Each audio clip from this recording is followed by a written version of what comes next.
আসসালামু আলাইকুম রহমতুল্লাহ। আন্দোলনের আপডেট কর্মসূচি নিয়ে আসলাম এবং আপনারা চাইলেই আমরা লড়ব এরকম একটা আপনার টপিকস নিয়ে আমি আজকে এসেছি যে আন্দোলনের দিনক্ষণ সময় এটা নিয়ে কথা বলবো। দেখেন, আসলে বাজারটা বুঝতেও হবে, আপনাদেরকে বাজারটা জানতেও হবে। এই কারণে আমার টেকনিক্যাল, ফান্ডামেন্টাল এবং আদারওয়াইজ সব কিছু নিয়ে একজন বিনিয়োগকারী সর্বোচ্চ সেফ জোনে থাকতে পারে এই এই এই মানে প্রচেষ্টা নিয়ে আমি একটা ক্লাস করাই, যেটা এক তারিখ থেকে শুরু হতে যাচ্ছে। এখানেও আপনারা অংশগ্রহণ করতে পারেন। এইটাও আমাদের আন্দোলনের এইটাও একটা আন্দোলন যে না, আমরা কখনো এই যারা বাজার বিনষ্টকারী আছে, যারা বাজার ধ্বংস করতে চায়, তাদের ফাঁদে পা দিব না।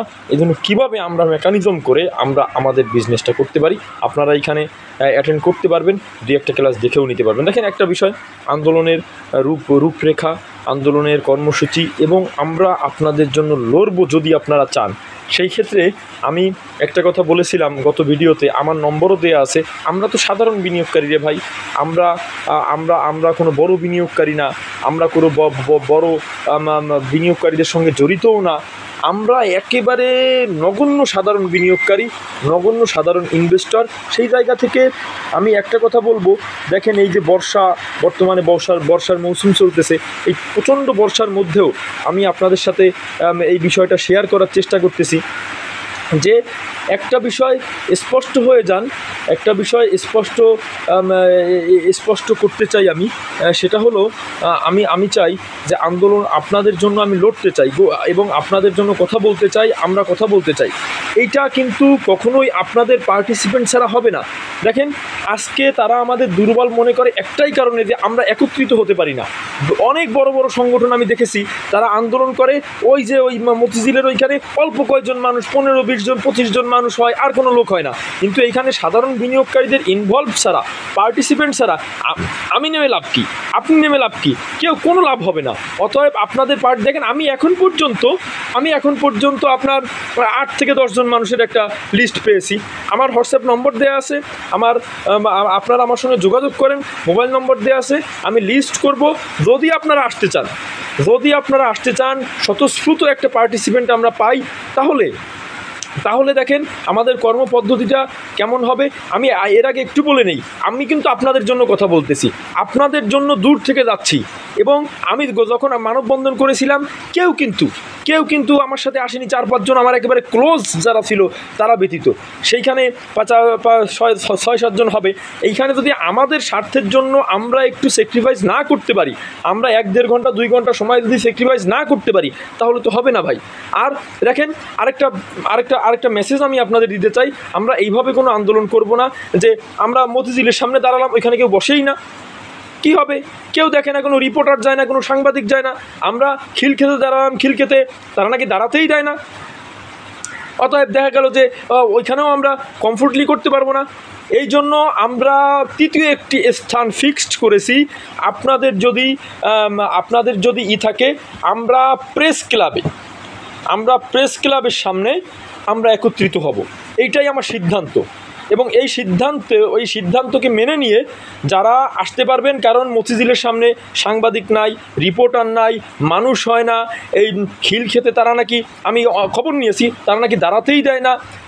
অতএব আমাদের এমন একটা জায়গায় অবস্থান করার দরকার, যেখানে মানুষজন আসে, যেখানে আপনার সংবাদকর্মীরা থাকে, যেখানে আমাদের এই কথাগুলো ফোকাস হয়। এই কথাগুলো আমরা কাউকে কোনো স্মারকলিপি দিতে চাই না, এই কথাগুলো আমরা জানাতে চাই দেশের সরকারকে যে দেশটা স্বাধীন হলো, কিন্তু পুঁজিবাজারের বিনিয়োগকারীরা পরাধীন।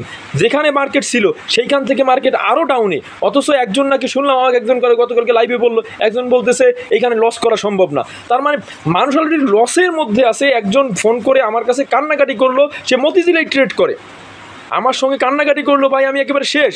অতএব এইখানে সাধারণ বিনিয়োগকারীদের রক্ষা করার জন্য যে পদক্ষেপ, এই পদক্ষেপটা নাই ভাই। এই মুহূর্তে আপনার কি দরকার ছিল? যে শেয়ারগুলোকে জেডে পাঠানো কি দরকার ছিল, তাই বলেন? এই মুহূর্তে এটা তো কোনো দরকার ছিল না। শেয়ারগুলোকে জেডে পাঠানোর কোনো দরকার ছিল না। এই অ্যাট দি মোমেন্টে 2 মাস পরে ডিভিডেন্ড দিবে, আপনি 2 মাস পরে সিদ্ধান্ত নিতেন, অটোমেটিক 2 বছর না ডিভিডেন্ড দিতে পারলে জেডে চলে যেত।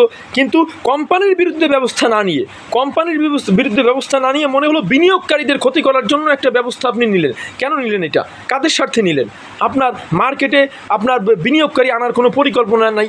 এখানে আমার একটাই দফা, একটাই দাবি, সাধারণ বিনিয়োগকারীদের ভাগ্যের পরিবর্তন করতে হবে, 15 বছরের টাকা তাদের ফিরিয়ে দিতে হবে, এবং এইটা যেভাবে করা যায় সেই পদক্ষেপ নিতে হবে। মানুষ যেভাবে আতঙ্কিত আছে, মানুষ যেভাবে লুজার আছে, এইখানে মার্কেটকে স্টেবল করার জন্য যে পলিসি মেকিং করার দরকার হয় আপাতত সেই পলিসি মেকিং করা লাগবে। যে বিষয়গুলো ছাড় দিতে হয় সেই বিষয়গুলো ছাড় দিতে হবে, কিন্তু বিনিয়োগকারীদের বাঁচাতে হবে।